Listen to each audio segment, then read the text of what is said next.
بسم اللہ الرحمن الرحیم۔ السلام علیکم ورحمۃ اللہ وبرکاتہ۔ رمضان المبارک کے وہ 3 گھنٹے جو نہایت قیمتی ہیں کون سے ہیں؟ پہلا گھنٹہ افطاری کا وقت ہے۔ افطاری جلدی تیار کیجیے اور دعا کے لیے وقت نکالیے، کیونکہ روزہ دار کی دعا اس وقت رد نہیں ہوتی، لہٰذا خود اپنے لیے، عزیزوں اور مرحومین کے لیے دعا کریں۔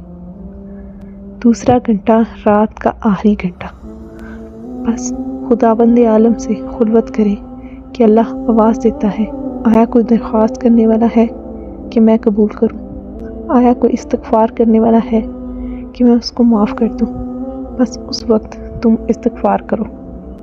تیسرا گھنٹہ صبح کی نماز کے بعد ہے۔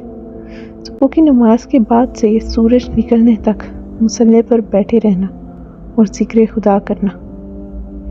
یہ کل 90 گھنٹے ہیں۔ ان اوقات پر مداومت کریں، ذکر خدا کریں اور غیبت سے دوری اختیار کریں۔ نماز پنجگانہ اور نافلہ بجا لائیں کہ صرف 30 دن ہیں اور یہ بہت جلدی گزر جائیں گے۔ 3 دعائیں اپنے سجدوں میں پڑھنے کے لیے یاد کر لیں۔ پہلی دعا، اللہم انی اسألک حسن الخاتمہ۔ نمبر 2، اللہم ارزقنی توبۃ نصوحا قبل الموت۔ نمبر 3، یا اللہ یا رحمان یا رحیم یا مقلب القلوب ثبت قلبی علی دینک۔ نمبر 3، جزاک اللہ خیر۔